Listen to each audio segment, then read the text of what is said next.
Join us every Wednesday for InFocus, a weekly talk show produced by the St. Kitts Nevis Information Service, where we provide exclusives with key persons within the government and discuss pertinent, relevant, and interesting matters that affect us all. Tune in every Wednesday, live on ZIZ Radio and streamed live on Facebook at SKNIS Media and ZIZ Online. InFocus, your government, your business.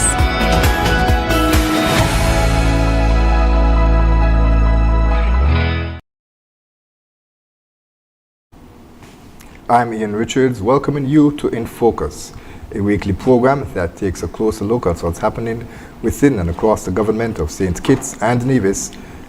Today, we are exploring how St. Kitts and Nevis is rethinking waste, not as something to discard, but as something of value.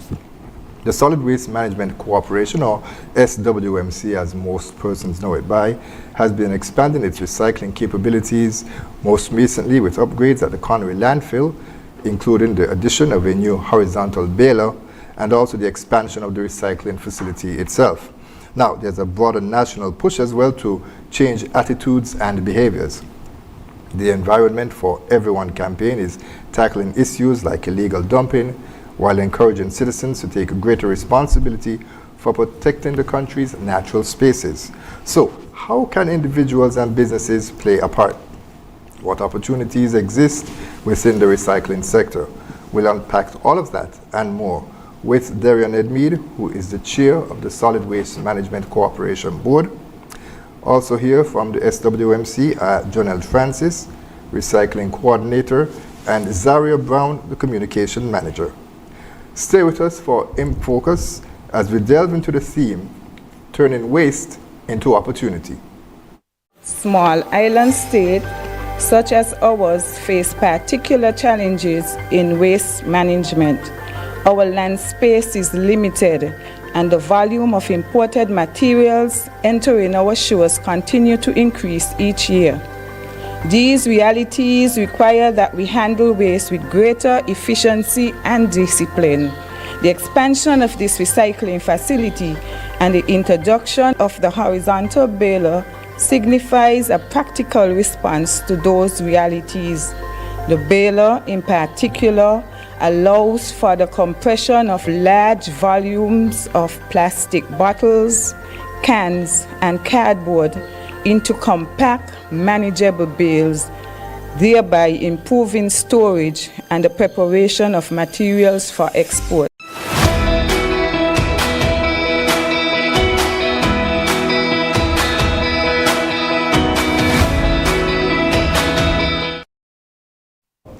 Thanks for staying with us and welcome back to InFocus. Mr. Darian Edmead, who is, as mentioned, the chair of the Solid Waste Management Board. Of course, you're also the director of Environment, the Department of Environment, so it's good to have you back, sir. All right, thank you. And as mentioned, we have a full house today. Ms. Francis and Ms. Brown, it's first time for all of you, so welcome to both of you as well. Thank you for having us. All right, so let's jump right into it. There's a lot to cover. Can you give us an overview of the recycling capabilities at the Solid Waste Management Corporation? Most persons may not be aware that recycling takes place. Okay, so what we do, what myself and my department does, we go out to two destinations, which is Conaree and Buckless, where we collect these materials. So we have plastics, aluminum, metal, cardboard. Well, the second phase is now cardboard, so we accept that as well. Mm-hmm. What type of metals? You said metals. Well, when it comes to metals, it's like the harder metal. So, you know, the aluminum is much softer. Mm-hmm. So the metals would include like the beef can, the tuna cans, mm-hmm. those hard materials. Mm-hmm. So those are being recycled as well? Yes. You see, I didn't even know that. That's interesting. Okay, so when did the recycling program start and how would you say it has evolved? Well, it started in 2021, and when it started, we were just basically focusing on collecting maybe plastics and aluminum, and then we didn't have a machine at the time, so it was just basically, we were only focused on collecting at the time. But now with the expansion and the other new baler machine, we are now able to collect other materials and of course export more now. Yes. Because before, we were just collecting, and so the bottles, I'm sure you've been to the landfill, you've seen the mountain. And so now we are putting a dent in that by baling and exporting. So, Ms. Francis mentioned that collection was just taking place. So that was the idea, to collect and store? That is what was happening first? not really. We just wanted to see how the audience would react to it. If it's something that we could actually look for in the future and it would become, what's the word? It would be feasible to continue. Yes. Essentially, we also had the first baler machine. That would have been the horizontal baler. That's what it was, the orange one. Yes. Right. But it didn't do just what we needed it to do in terms of the bales were larger but lighter. And so with the expansion and the new baler machine, we have, as you would have seen, the smaller balers, but the smaller bales, sorry, but they pack the weight, they pack greatly above their size in terms of the weight. So we have two smaller bales equaling the amount of the larger bale. Yes, And of course, it takes up less space in the container when we are shipping out. Yeah, we're going to speak a bit more about the baler machines itself, and we do have some pictures that we can show on the screen at the time when we have that conversation. So, as I speak about the evolution of it, give us a sense of like when the recycling program would have started. Mr. Edwin, perhaps you can join in as well too, when it would have started, and like I said, how the program has been rolling out. Okay, so the solid waste management recycling project that was born out of the Ministry of Environment. It was cooperatives at the time, with the former Minister of Environment at the time, Eric Evelyn, and the former Permanent Secretary, Sharon Matan. It was an initiative that we jumped on when we realized the influx of plastic bottles in the Federation, and trying to figure out what can we do to mitigate the impact that they were having. So we then formed that partnership with the Taiwan Technical Mission, the Republic of China and Taiwan, and also saw the importance of involving the solid waste agencies, both in St. Kitts and Nevis, as they will play a critical role in ensuring the rollout and the success of the project. So in 2021, we would have started the phase 1, and that would have been completed 2024, 2025 in terms of the material collection mentioned by the colleagues earlier, in terms of the plastic bottles and the aluminums and so forth, which saw phase 1 being so successful that we wanted to see how can we build on what we would have done so far and move into a phase 2. And phase 2 would have been the aluminum cans. Phase 2 is the cardboard. The aluminum cans were all a part of phase 1. Right. So phase 1 was mainly the plastic bottles and the aluminum materials. So in what way, as we spoke about the theme, turning waste into opportunity, and of course that is something that was borrowed from the Global Recycling Day that was recently observed. In what ways can recycling create economic opportunities here in St. Kitts and Nevis? Well, recycling in itself is a powerful economic driver, and it also helps to drive contributes to the circular economy. Once done properly, it creates jobs, new businesses. We can look at persons finding ways in which they can make a living where it can also contribute to their own individual livelihoods. It also strengthens the tourism product, because you're talking about limiting the amount of waste that end up on our beaches and so forth, especially when we are attracting international guests. A lot of our guests, they come from territories that are high on green energy and green renewable resources and so forth. So they see these things as attractions when they visit some of our small islands. So for St. Kitts and Nevis, it's a big economic driver, and the colleagues can attest that at the solid waste facility since the introduction of this project, that they have seen an uptick in employment as it relates to the persons who are employed there. You made mention earlier from your balers. It meant that persons had to be hired and trained to operate those balers. Right. Okay, and the question is, of course, then, with all of this waste, of course, persons are encouraged to bring in their plastics and their aluminums, etc. But then, what about those wastes that are scattered around the country? I can give you a good example. Driving along Keon Street, and it also speaks to illegal dumping, which is something I want to touch on later as well too. But you can see, like, I think where Shopwise was, those who are familiar with the area there in McKnight, there's a bunch of bottles and stuff just discarded there. How are those handled? Are they available? Are they resources that can be used for recycling? Well, as long as they're plastic bottles, especially based on what the project, well, let me say that the collection of plastic bottles have been one of the most, the most impactful material that we have been collecting, right? So persons gravel to that. So based on those areas, and you highlighted the plastic bottles that are found in these areas. So if I could zoom in on that. I mean, it is true that plastic bottle is one of those materials that we're really trying to get control of, and we are encouraging persons to really tap into that this recycling facility that we would have here at the solid waste landfill, and to kind of mitigate the problem that you would have raised, Ian, is that John would have mentioned that there are recycling points at two different locations in Bastille, whether it is Conaree Buckley's, and I know we used to have one in Deep Bay. Do we still do that? Yes, right, we and you still still do have that. one in the Deep Bay area. So these are things that were put in place to see if we can get the general public, whether it's businesses, schools, and so forth, involved and on board to try to reduce the same type of plastic waste that you made mention of. We're also looking at introducing more community collections as well as the project continues to evolve. So for the time being, I mean, my encouragement would really be to, try to educate as much persons as possible, and to, get them involved in the recycling, because we have to understand that the environment belongs to all of us, and we all have a role to play to ensure that our waste end up in the right place. Now, in March, we saw the expansion of the recycling facility, as I would have mentioned at the top of the program, as well as the addition of the second baler.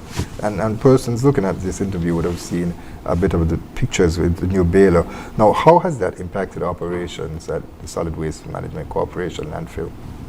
Well, with the first baler, we was only able to do 1 or 2 bales per day. And with that process, we had to remove the caps from the bottles. So now with the second baler that we have, we no longer have to remove the caps, and we can get at least 8 to 10 bales per day. So the new baler has made it more efficient when it comes to getting our bales and storing them. So the sizes, like we mentioned earlier, the bigger, the older machine, it will give us big bales, but it will take up space. But now we have the other machine, it's more smaller, it's more compact, so it doesn't take up that much space. Why 2 bales in one day? I imagine it's a technical question, but is it that, well, explain to me, why was it only able to produce 2 in 1? Well, what happened is that the machine wasn't fully compressing the material, so it took a long time to get the bale what we need, because I guess in the market they wanted a specifically size bin, not bin, bale, sorry.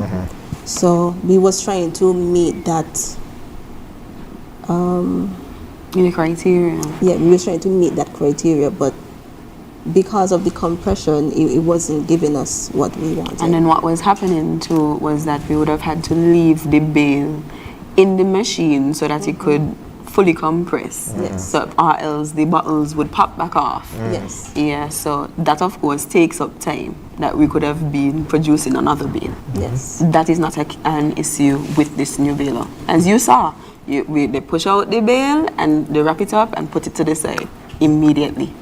So there's been an increase in efficiency there. With Absolutely. relation to that. When did that new machine come online? And how has it been producing? When it came, I think it was November, December, Somewhere around around that there, time. yes. Yes. And how it's been functioning? Great. The staff actually like that they have that machine because they're able to work faster now. Does it take more manpower to use this new machine as opposed to the other one, the older one? It takes less manpower. Normally, we have 2 people who operate it because sometimes when they're throwing in the big bags, it would take 2 people to do the bale.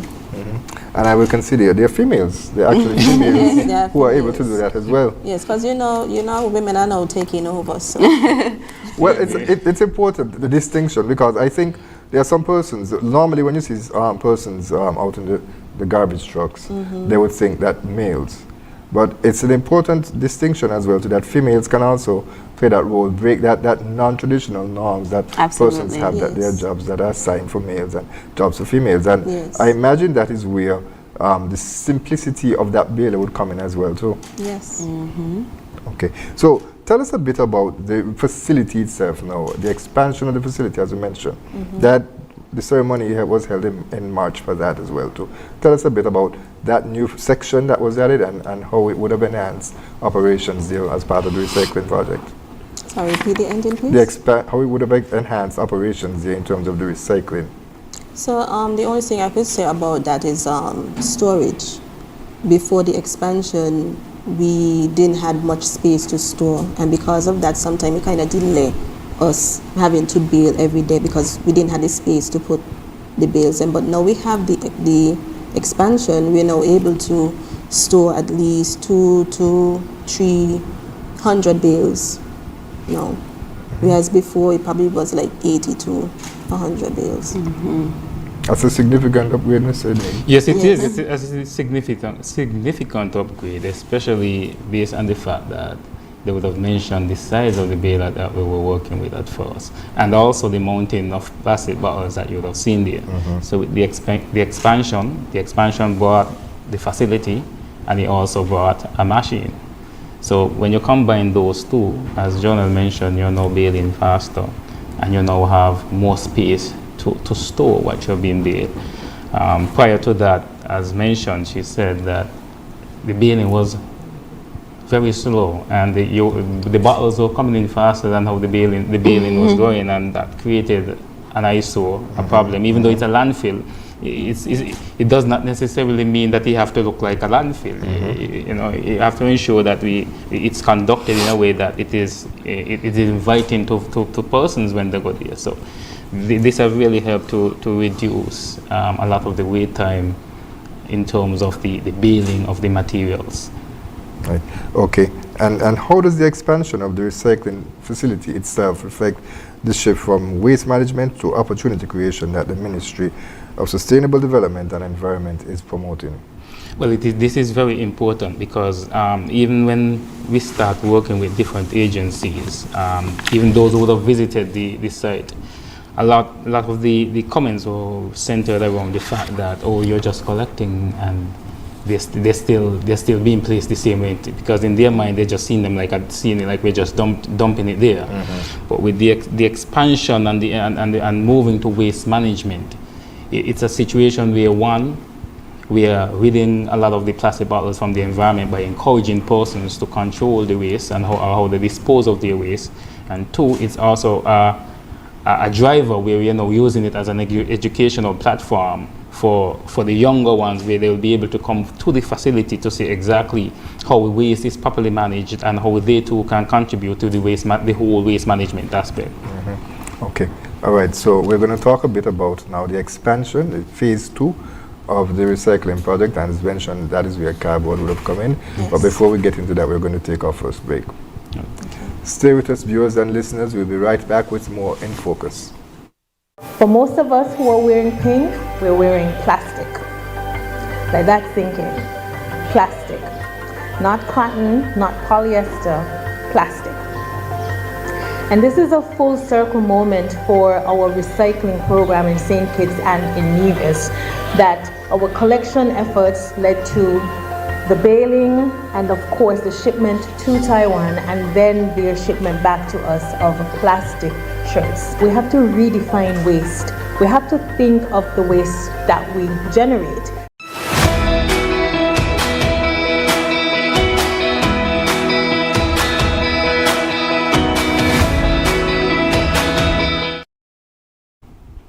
Welcome back to InFocus. We continue our conversation with officials from the Solid Waste Management Corporation. We are talking all about the recycling project and how persons here in St. Kitts and Nevis can get involved as well. Now, you would have just heard the voice of, and persons who are watching would have seen the Minister responsible for Sustainable Development and Environment, the Honorable Dr. Joy L. Clark, and she spoke a bit about how the recycled materials are transformed to produce other products, and we're going to talk about that a bit more. But before we do that, we're going to talk a bit about cardboard. Ms. Brown, you could probably comment on this because, of course, as we mentioned, there are not many persons who are aware that cardboard is now being recycled here in St. Kitts and Nevis. I remember when I was in the States, you know, they separate their waste. Yes. And they were like, when you get a package from Amazon, make sure you put it separately. Right. So we're doing that now. Yes. Well, I'm sure we can all agree that cardboard is one of the highest volume waste streams compared when we consider also the plastic bottles and metals. It's right up there with them. It comes in as a result of our imports and, of course, increased commercial activity here in the Federation. And so naturally, now would have been the right time because the demand existed, of course. We now have the infrastructure, and of course, the environmental case has been undeniable. The cardboard is in our landfill is, of course, wasted potential. Is the second baler being used as well? Still? Well, not the second baler, the newer one, the original one. Well, I'm so happy you asked that because now that we are able to use, and that's not what it was initially for. It would have been that the first baler would be for the plastics and the second baler would have been for the cardboard. But now that we are boots on the ground and we are into the thick of it, we notice that the second baler is better suited for the plastics, and so the first one will now be used for the cardboards because the cardboards need less compression as opposed to the plastic bottles and, of course, aluminum and metal. So it's being repurposed specifically definitely to deal with the cardboard. Yes. Right. And that does it operate quicker as well too, given that cardboard is a much more flexible material?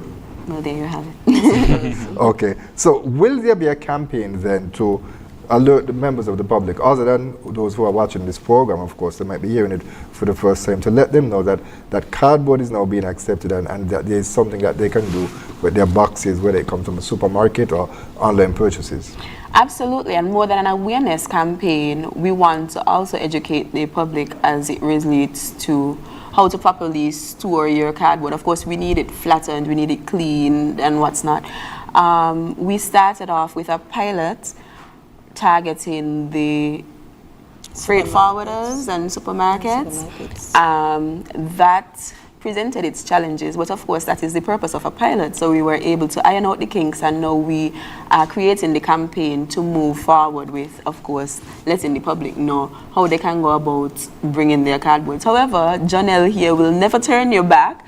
So in the event you do have some cardboard at home, you can bring it to the tent when you're bringing your plastics. Yes. I imagine that if you have 1 or 2 boxes, you don't necessarily want to roll into solid waste to deliver the boxes. I imagine that you would want to have them stored, right, accumulated. That is a struggle that I have at home. However, even if you want to put them in the bag with your bottles and what's not, just to get them out of the house, because we don't want that to be a deterrent. You don't want to recycle the cardboard because it takes up too much space in your home. So whatever we need to do to facilitate that recycling mentality, we are willing to do it. So if it is that you only have 1 box, bring it with the bottles, we'll accept it. Right. And if you do have a small box, it won't be refused. It will never be refused. All right. So how has the inclusion, Mr. Edmead, of recycling cardboard strengthened the overall program of recycling? Well, it just add another mention or another material to the list of materials that we're removing from the environment. St. Kitts and Nevis, we can say, for some reason, we do a lot of imports. If you look at a lot of the skyboxes, you realize that we are one of those areas that we're always buying stuff, and when you buy stuff, they come in packaging, and which is why cardboard became another item that we think can be flagged for recycling. So, I mean, with this addition, I think that this would be another a major help in terms of eliminating this particular type of waste from the solid waste landfill as well, because we would see normally what the wholesale stock yard sometimes would look like when you pass. You see all these different types of boxes, whether it's your chicken box, whether it's your for your cookies, so we know that we have a lot of boxes. So we decided that this is one avenue that we can also tap into. And then in terms of the research, we also realized that there's so many things that paper can transform into easily than any other products. You can technically take a paper from the box, and just whether you mash it, you crush it. I don't know if persons see exactly how paper is made. You can see how much you can take paper and transform it into other things. So there's a lot of potential for reuse. And of course, it reinforces the messaging that this is a growing and evolving program. Right. Okay. So, as you talk about the opportunities that are available, and Mr. Edmund, you have touched on some, but I want to get some specifics now in terms of, like, as I mentioned, the collection aspect of it. There are opportunities for some persons who have a truck or some sort of a material or a vehicle that can carry items that they can perhaps go out and offer their service to persons. That if you have your vehicle, not your vehicle, if you have your recyclable material there stored, I can transport it for you to the solid waste, Conaree Landfill. Well, I'm hoping that would be more like a relationship between the individual and the truck. Right. But you have to go out and sell their business. That's what I'm saying. Yes, because of course that is not related to the government or the solid waste or whoever to pay them. But I'm saying there's an opportunity there for you to consider that as a market to use your truck. Most definitely. Because I mean, as you asked earlier in terms of the opportunities, that is one as well. And the team can tell you that they do not have the resources to go out every day. One of the things that I know they do, they go to different schools on the island and do collection. And sometimes the collection is more than they can collect, So if you can get that public-private partnership in terms of collection, because that would really go a long way outside of the corporation having to invest more finance into hiring persons. No, several years ago, we would have seen that the Solid Waste Management Corporation, SWMC, would have distributed garbage bins to households. And recycle bins, of course, you have to separate your recyclable materials from the biodegradable materials. And so, is there some sort of an initiative that we are going to be seeing coming from the SWMC where bins are provided where persons can use for recycling? Okay, so... All right, so through the project, they would have already done some distribution, not on a mass distribution like before, but with some of our partnering agencies or departments. So, for example, here at the environment, you would see one. I know they would have done that. I think foreign affairs and so forth. Different agencies have bins. They would have probably done one or two in schools. But in majority of the primary schools, and we are now moving on to the secondary schools. Right, perfect.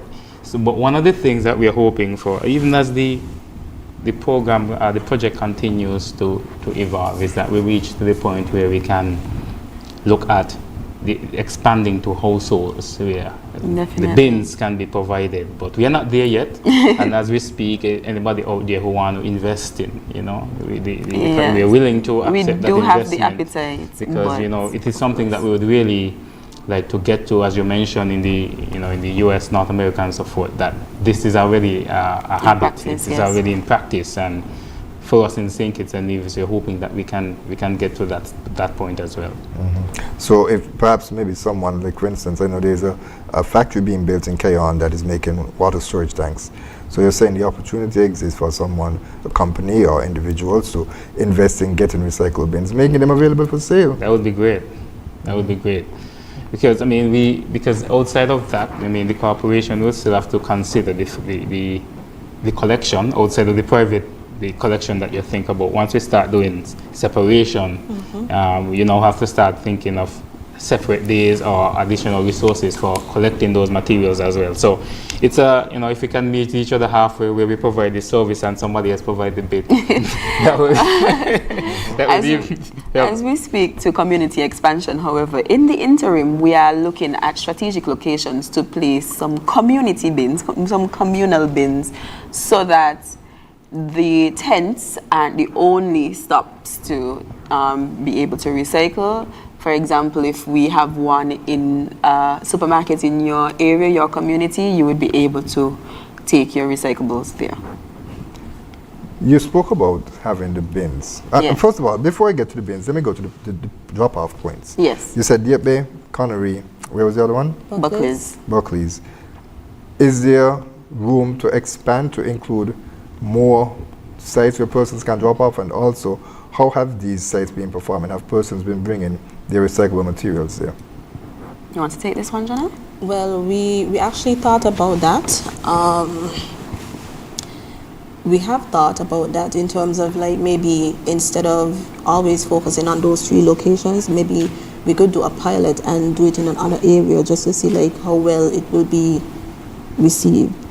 But we haven't put out the plans as yet as how we're going to start. Because we definitely have to consider the strain on our resources. Currently, we only have 1 truck dedicated to recycling and 1 driver.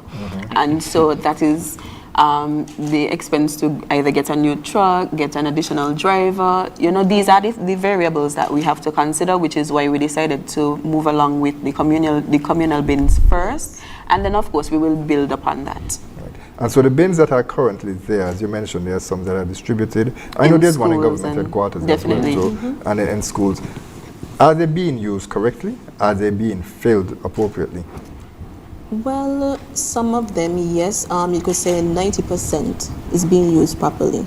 When it comes to the other ones, sometimes we still have to remind them because what happens is that a lot of people say, well, think to themselves, we're collecting these materials, but they're not aware of how we're collecting them. So I will try to say they need to be clean, no fluids at all, and no foods inside of the bin. That point that you mentioned about, because say for instance, Downy, a Downy bottle, it's a plastic bottle, right? Of course you accept that. Yes. So you're saying wash it out. Why does it matter that there's fluid inside? Well, the Downy is not really that bad, but when you think about the Coke, the sweet stuff, and the impact it can have on the machine as well. Yes. Because the machine was built to compress. So now this is added fluid going into the machine that could, cause unintentional harm. That's and then when it comes to the sorting process, now we have to take these materials and then clean them ourselves, which takes a lot of time before we could even start baling. So we try to advise to the public to clean these materials. As soon as you drink a soda, you just wash it out and you throw it in the recycling bin. Okay, that's very important. Yes. So talk to us then a bit about when the bottles get, or the aluminum cans or the cardboard now, when they arrive at solid waste, whether they are picked up or they are delivered by persons individually. What happens? You said that they go into the baler. Explain to us the process from when they arrive at solid waste to when they are ready for export. So the process is when we do collect and they come to the facility, we sort them, we make sure they are clean. After that, we start the process of baling. After it is baled and compressed, then it is stored. And then we start to look for vendors, who would want to take these materials, and we just prepare them for shipment. Who are the vendors? You said vendors who want to take these materials. Explain that to me. Well, I work closely with a vendor in Dominican Republic. Yes, Mr. Steve Hammond. So he was the one who was first on board to collect these materials. So the vendor then ships them off to another company? Yes. Okay, but I know we have a relationship with the Republic of China, Taiwan, where they have bales that are sent there. So tell us a bit about that relationship. So with that, the bottles was sent to Taiwan to create the shirts and the bags. So specifically, so they were done as part of a specific project, not overall? Definitely part of the specific project, because one of the things that we have to consider is this is an environmental project that we are dealing with, and there's an impact on the environment to ship to that distance. Yes. So we want to minimize our environmental impact in that regard as well. So yes, it was a part of a specific project, and we are of course open to other opportunities that present itself. So approximately how many vendors currently the solid waste engage with? Well, so far just 2. Okay. Yes. So there are the opportunities for persons to get on board. Yes. Is there enough waste to, because of course when it comes to shipping there are persons who say it has to be worth my while. Is there enough waste to ship? Well, when it comes to the PET plastics, yes. What's that? What's PET plastic? Those are The water bottles, those usually clear plastic bottles. Yeah, so the drinking water bottles, those. And if you look on it, they have the number 1 in a small recycling triangle. There is the number 1 under it. So yes, when they come to the tents, those is what they mainly bring. So we have a good amount and of when you PET think about bottles. it, it's only natural you would use your downy slower than you would drink a bottle of water. Okay. So Mr. Edby, talk to us a bit about this circular economy and what exactly it means, because you would have touched on it earlier, but I think there is that room for further enhancement in terms of persons being able to contribute. And as you mentioned, there is that need for the investor. I recall going through the country on Sunday, and I saw in Sadler's, there was a chain link fence, and some persons use plastic bottles to spell out the term Sadler. I thought that was a creative use of plastics. Yeah, I mean, when we talk about the circular economy, especially as it relates to this project, it's more or less how can we reuse the materials that we have rather than tapping into the virgin resources. And the team, I'm happy to say that we would have been able to produce a shirt. We should have had that the bag on display. We do have pictures. We do have pictures on the screen to show that the raw materials for there we go. The raw materials for that shirt was made from 12 plastic bottles that the Federation of St. Kitts would have collected from, whether it's from the schools or whatever the case may be. So it's a situation where that shirt went through the process of a plastic bottle rather than having to go and get a virgin material to produce this particular shirt. So as it relates to the circular economy, it's more or less reusing what we have rather than going to create something new or tapping into some form of new resource. So for us, it's important that even around our household, we look at what can we reuse so that it eliminate the process of transporting to the landfill. That would also add to the problem that the colleagues at the table can tell you that they already have there. What can you reuse so that your garbage bin empties maybe every 2 weeks rather than every week? It's that kind of thought in terms of minimizing our waste. So those big water bottles with the handles, you can use those to plant.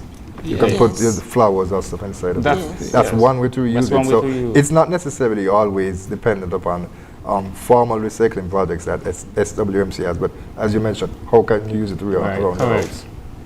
Right. Okay. And so tell us then a bit about changing the mindset of persons, because I asked earlier in terms of if the bills are being used properly and if they are being used appropriately in terms of filling them up with the right materials. Tell us a bit about the mindset and how you are getting persons to really understand the value of recycling and also the opportunities that comes from recycling as well too. Well, first of all, I must commend the Federation, both St. Kitts and Nevis, for responding to the project. At first, I think the team can attest that it was a slow start. But with education once people understand exactly what we were doing and the cause and the purpose behind why we were doing what we were doing, you started seeing an uptick in the response. I don't think generally it was so much because they were getting a reward. I hope not, but it's just because of the change of mindset.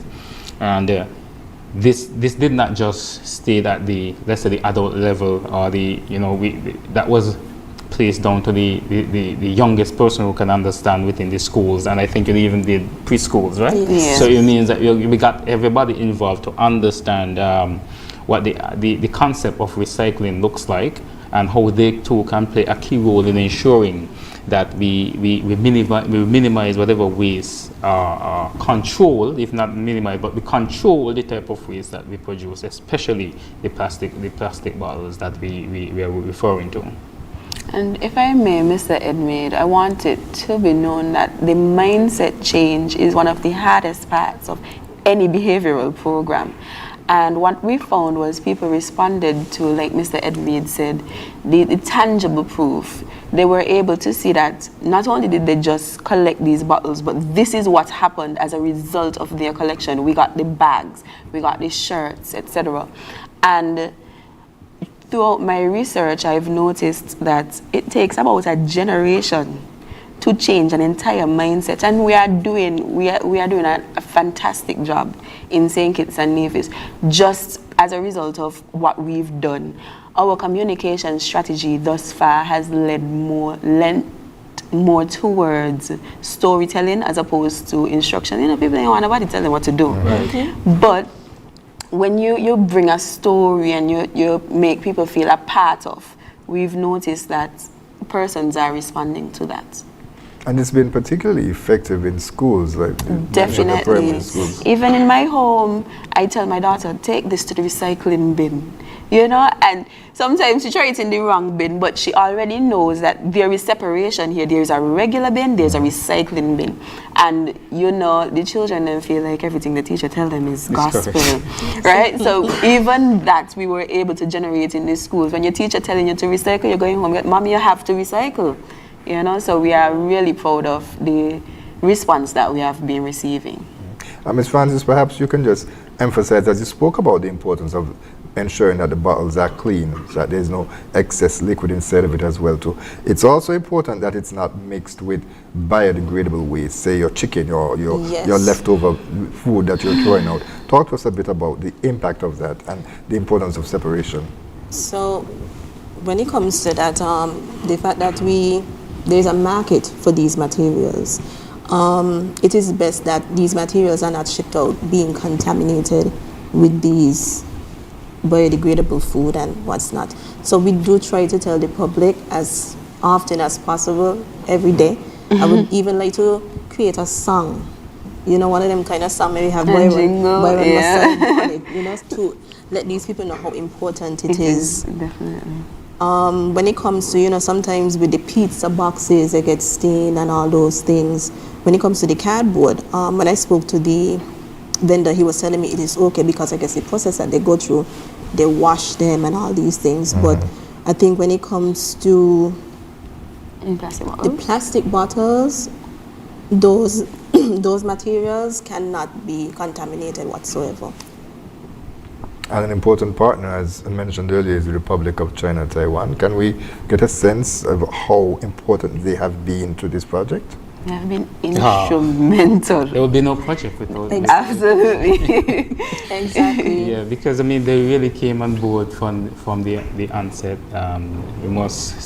We cannot continue to express our thanks to the Republic of China and Taiwan in terms of how they would have jumped on board and got the project going. They did not only contribute to the phase 1 of the project. When we wrote for an extension in terms of having a phase 2, they quickly jump on board to see how they can continue to assist the Federation in terms of ensuring that the recycling program didn't flop. It was just like a one-off. They have put us in a position where we're able to transition from the Republic to more or less the federation, the government taking over the recycling program. So their support and their coordination, because the project coordinator is also one of their own who have been really doing a lot of the groundwork to ensure that the general population is aware and abreast of what is going on, and also have worked very closely with the solid waste team to ensure that they have the technical know-how in terms of running the program and the coordination of the facility. So I think we can all say that they have been the premium premium model in terms of the success that the project would have made so far.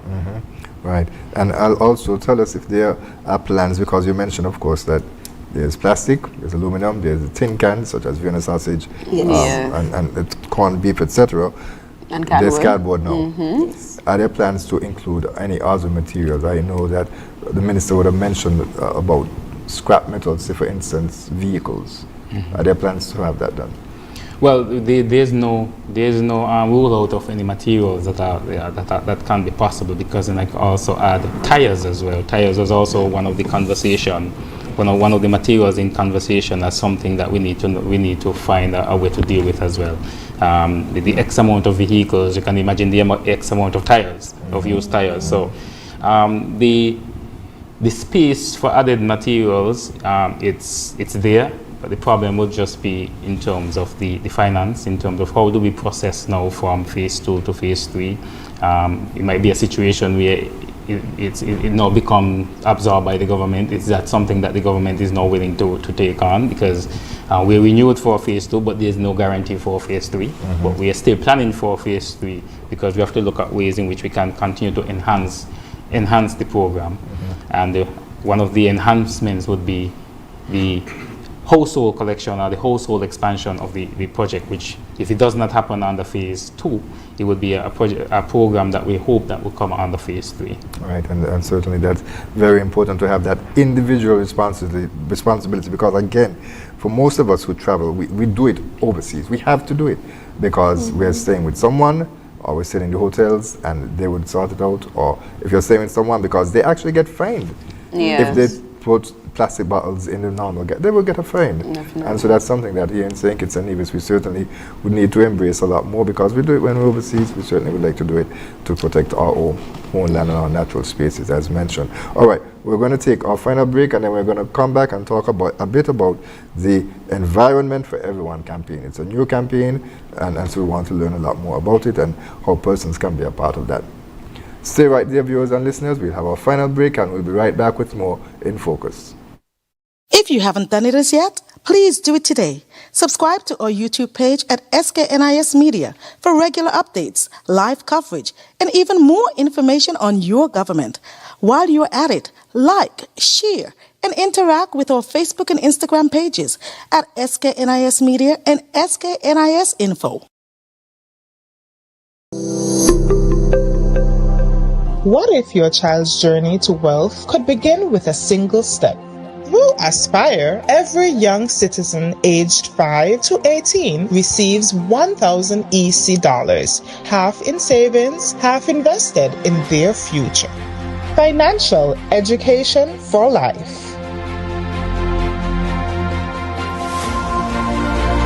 Sign up today. Give your child a future of financial freedom. Don't wait for wealth to knock. Create it with Aspire.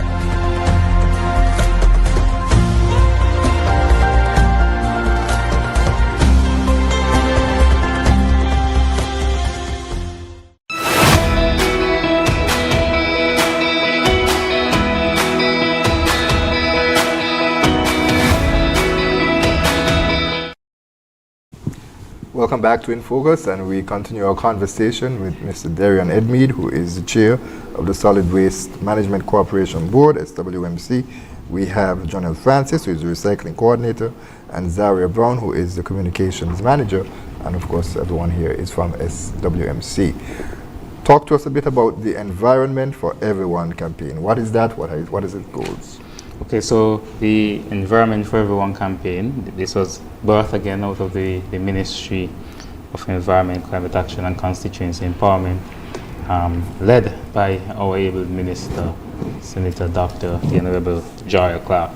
Now, what this campaign does is more or less promote, more or less encourage persons to reduce ways in which we can combat illegal dumping, and also ways in which we can all care for the environment. Now, this Environment for Everyone campaign is geared towards ensuring that the general public, everybody understand the role that they have to play in providing a safe and enabling environment.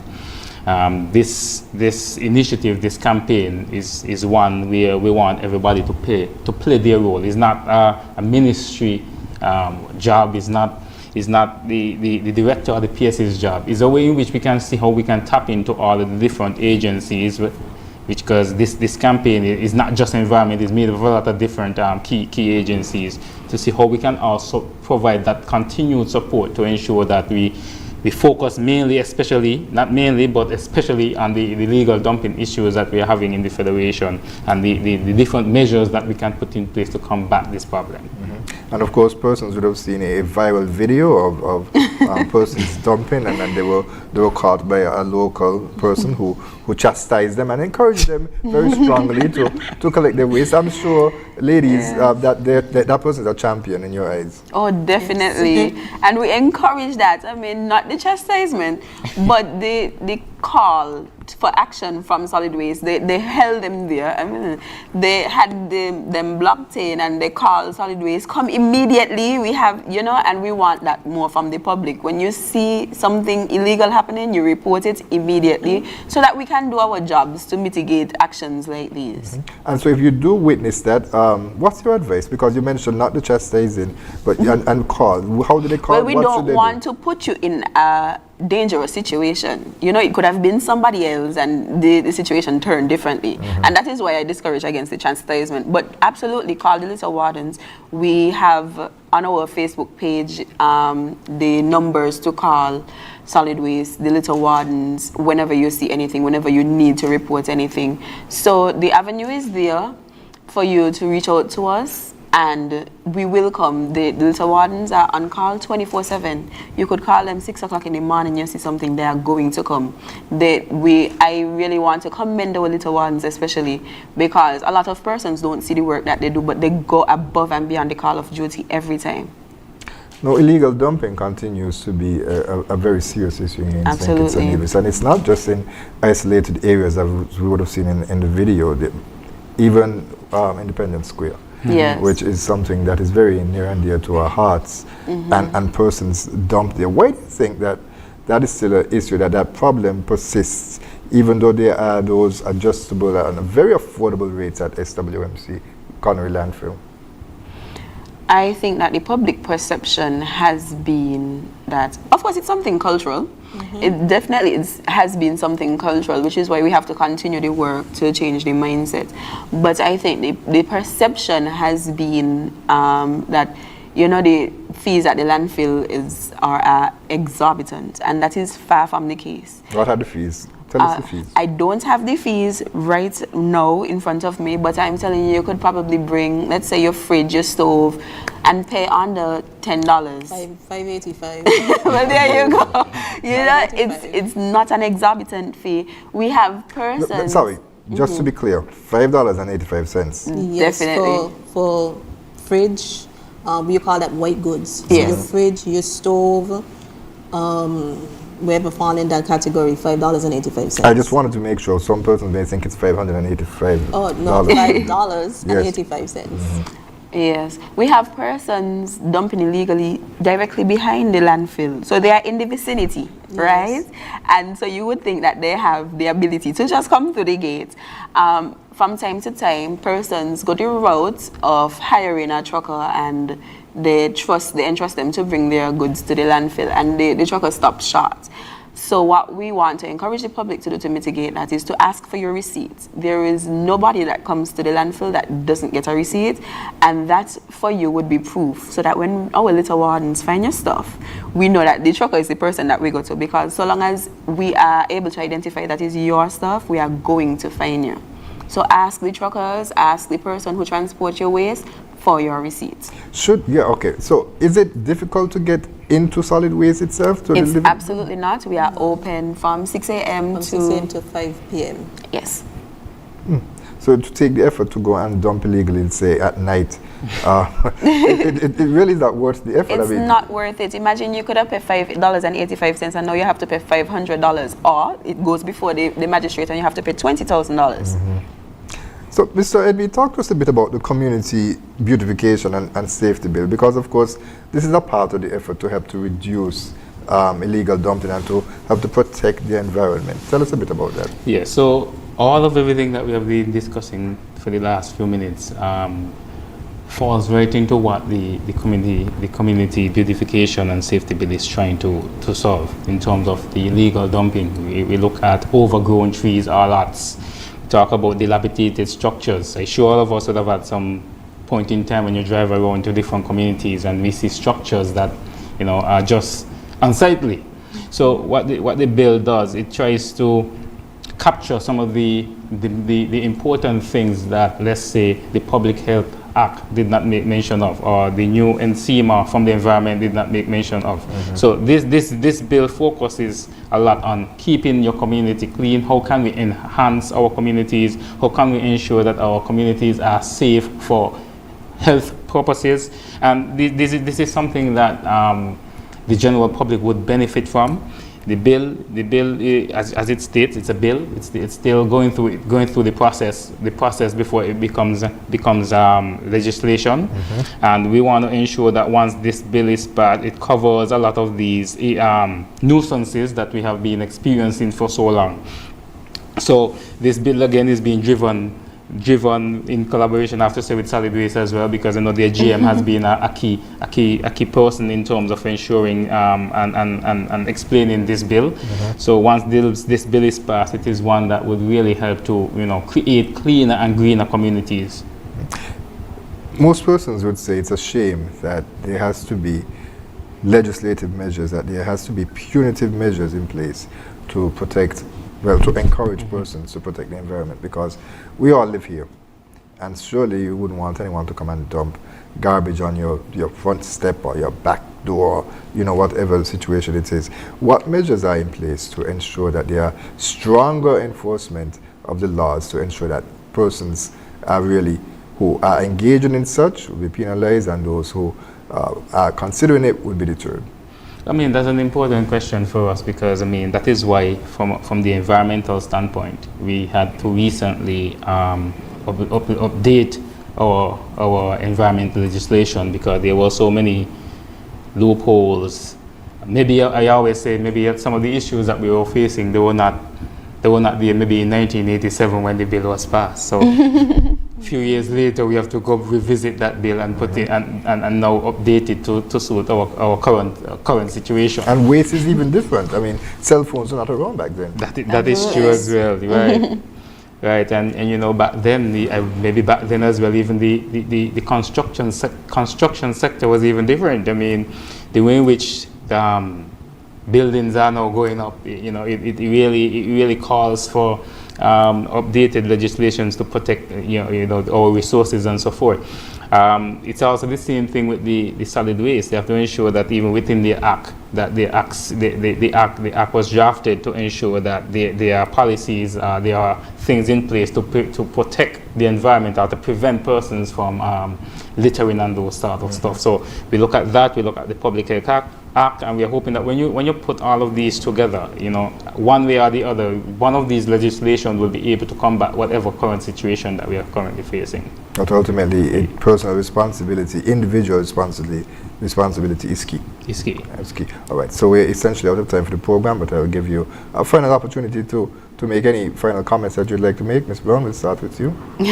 Well, of course, don't forget to follow us on social media at SWMCSK. But outside of that, I just want to discourage against illegal dumping, encourage persons to recycle. And if you see illegal dumping, of course, do the right thing and report it. Don't confront. Try not to. Ms. Francis. I'd just like to say to the public to continue recycling, spread the word. I mean, the school children, they got don't pat. So parents, those who work in the businesses, just continue to recycle.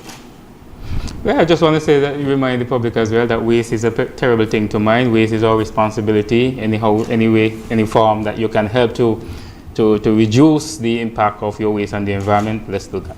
All right.